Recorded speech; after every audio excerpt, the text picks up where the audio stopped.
Hello and welcome to Sim.bc, where right now is 13:45. I can't believe I get that wrong. I do it like every single day. Not getting it wrong, but reading out the time. It's more of a tradition, it's more of a ritual by this point. I don't think anybody gives a shit. Anyway, so it's actually early in the day for once, and when I'm saying early in the day, 1:45, I obviously mean it's quite normal time of the day to, be up. But for me, it's quite a challenging time because I'm working nights at the moment. So for me to be up to 1:45, it's all great, all good, all fine, 2,000 fresh for that. Am I right? No, but it's kind of, unanimous about what is considered to be normal. So I'm just in the midst of watching Jimmy Carr getting, put down for tax fraud. It's an old case, it's an old thing, and I'm just thinking about his poor accountant who was all over the news because he was doing things kind of wrong, kind of illegal, and I'm just sitting there and thinking, that's what I'm gonna be like in a couple of years. That's gonna be me. I'm finally gonna be famous. I'm gonna be in all of the papers, all over the country, all over the globe. And what are they gonna talk about? Are they going to talk about my brilliant contribution to society as a whole? No, they're probably going to talk about how much of a cheap ass I am,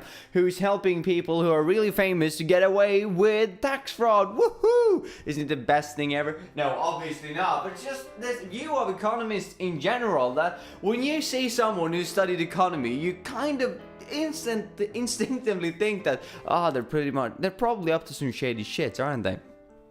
Not because they're bad people, obviously not, just because they're working with money. They have knowledge of things that you have no idea about, and we do. Sounds really bad to say that, sounds really arrogant, but it's true. We have studied economics after all, and we're kind of having a pretty solid hand in how economics is made in the country, right? We have an idea of why things are happening as they are, and the most interesting thing about studying economics is that everybody loves to talk about it. Sure, they're gonna judge you and think that you're a piece of shit and that you're pretty much an arrogant and smug prick 59, 60, 70% of the time, but they're still going to be really interested in talking to you. Why? Well, because you are studying hard on cash. And if there's something people love more than their own passion, it's probably going to be that cold dollar now, isn't it? Why? Well, because that's just the way we're programmed, are we not? Because of the consumption behavior and the consumption culture that we do have and that we participate in. Anyway, mates, that wasn't really what I was going to talk about. Just a thought I had that when most people hear and talk and make jokes about politics and economics, it's usually that they're pretty smug twats who are, detached from society overall, and they just talk about money, but I do not really know their impact of it, which I can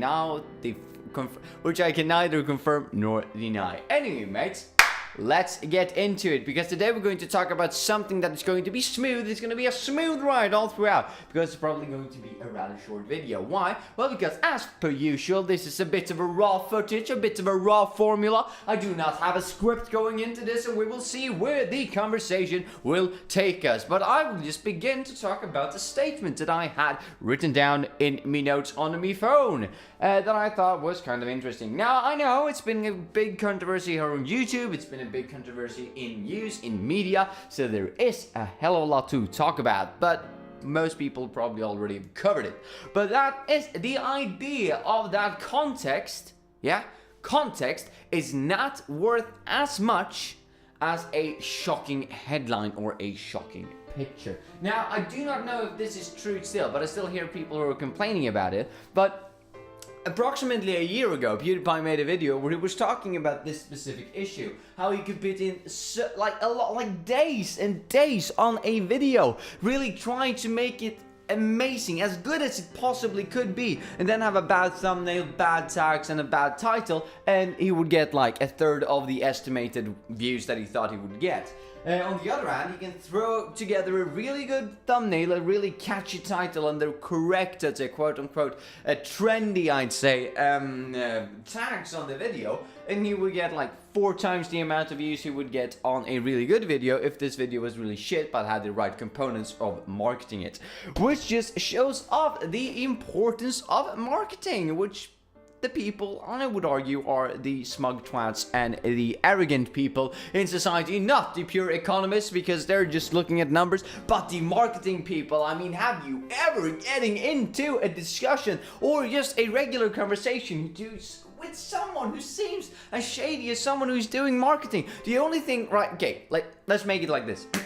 When you talk to an economist, right, they're probably going to talk a bit about numbers, statistics, they're going to look at inferential data, they're going to try and gather information, gather data and convert that into information, then they're going to talk about it. They're going to talk to you from an objective standpoint. What are we seeing here? What does society actually look like when we get down to the numbers of it all, right? It's very much I would say, a pragmatic and mathematical view of society, you know, breaking it down to its main components, which is the numbers supporting society. That's the economics of it all, that's the numbers of it all. However, when you talk to a marketing person, let me tell you.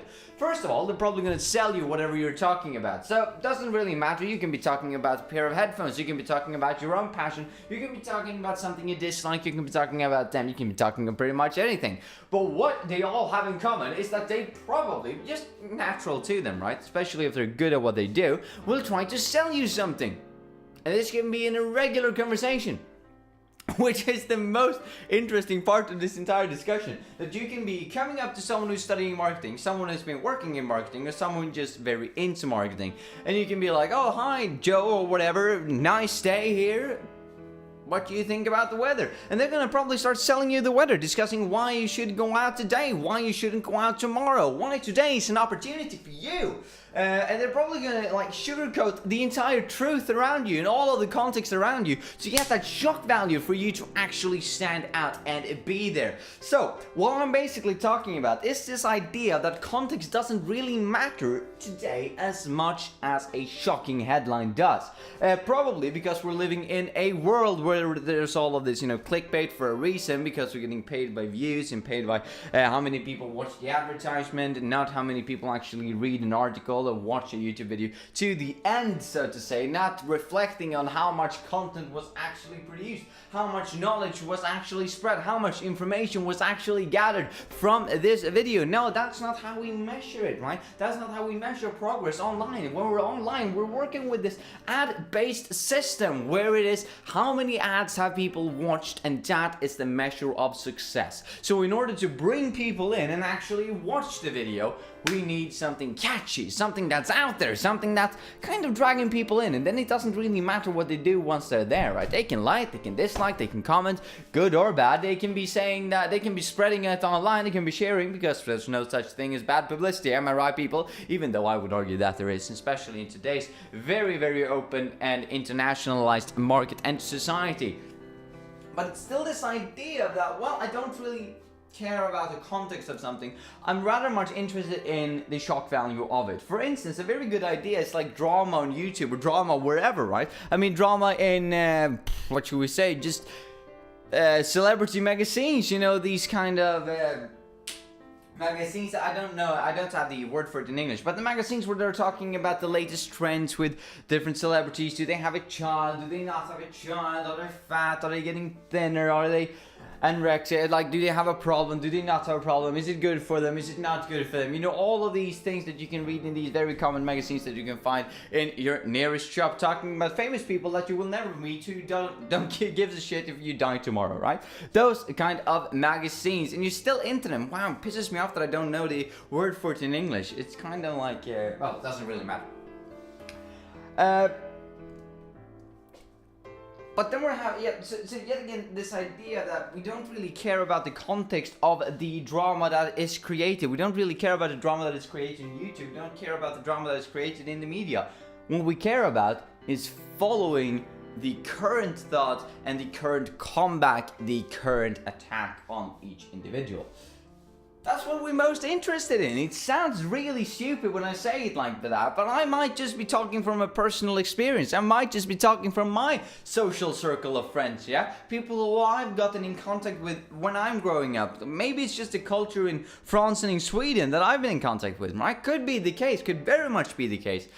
So please apply some source critique here. But from my view, from my point of view, from my perspective, where I'm standing, right? I can't hedge this enough.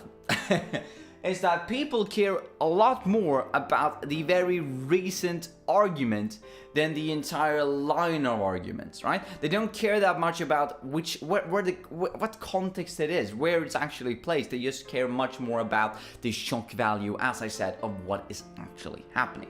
Now, a specific area of society that is kind of lacking, and it's kind of not lacking obviously now, but it's kind of getting extremely hurt by this sentiment, by this idea, is obviously... Can I hear it? Can I hear it from you? If you were to guess what I'm gonna say, there is one place in society, especially in a democracy, where it's a problem that people are caring more about shock value than actually context and content. Now, could you guess what I'm talking about? Obviously, there's many places. There's a plethora of places to draw from. But what I'm talking about is, drum roll, politics. Yeah, and it's probably always been a problem, right? That people are caring more about slogans and stuff like that, more than the actual practical changes that they will actually make. Let's take Brexit, 2016, I believe it was. It was a while ago, but it's still a current issue, so to say, when you actually talk about it. People were voting for or against Brexit, or at least this is how the media is making it pursued, and how I've been... When I'm talking to some of my mates from England, or from Great Britain in general, talking about this, is that they were voting for or against based on different slogans. So for instance, let's just say that one slogan might have been that immigrants are taking our jobs, which is probably not true, but whatever. That could be like the slogan, the shock value, so to say, the shock title for why they were voting in a certain way, either if they thought that were good or bad, and they were voting for or against based on that. Another one might have been, well, Europe is giving us security when it comes to our economy, which is probably not true either, but it's to some extent might be true. And that could also be a reason for why people were voting for or against. But it was always these slogans that are taking up when they're discussing why people were voting for or against something. And that's getting more prominent in politics nowadays than it was, I would argue, 20 to 30 years ago. Now, obviously, I wasn't around. People probably still had this issue even 20 to 30 years ago, that people weren't actually voting for a political party. They were more voting for a particular statement, right? And I can certainly see that being the case 20 to 30 years ago, but I would argue that it's more the case now than it was 20 to 30 years ago. Because if you ask the average Swede nowadays, I'll just take an example, about the different political parties, sure, most people could probably name them all, but what they actually stand for, that's a harder question. I mean, even I, who is like semi to low interest into politics, I would still argue that I have some form of interest in the political landscape of Sweden. I can't really tell you what all our political parties are actually about. Sure, I can give a rough estimate what they're about, like their main points of view, so to say, and even then I might not get it right, which is obviously a problem, because when I'm looking towards politics, we're obviously looking at their slogans. Their slogan is the thing that is kind of connecting to us, the thing that they want us to know, the main points of their political party, of their political view. But the problem with voting for someone based on a shock factor and not the actual context and content of the other changes that they will also make if they were elected is a real problem. Yet again, as to many problems that I am, much critique of society that I have, I'm part of the problem. I bloody am. I cannot disregard that. But it's still really bad that it's a thing. But it seems that most people are caring more about shock value, slogans, and so on and so forth. That's easily digested, and it's based on you just going to a site at once and you getting rewarded rather quickly. Both the person who is, providing the information, and you who's accessing the information, and you're getting rewarded for, as I said, this short-term burst of information and of understanding, rather than a full-on understanding of the subject, of the context, of the actual content.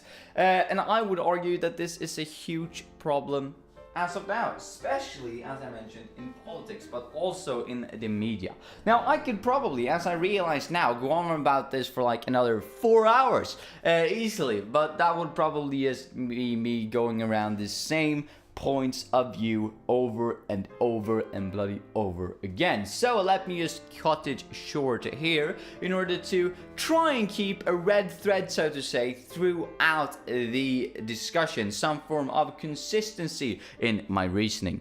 Anyway, mates, have a nice one, and I'll see you tomorrow. Bye.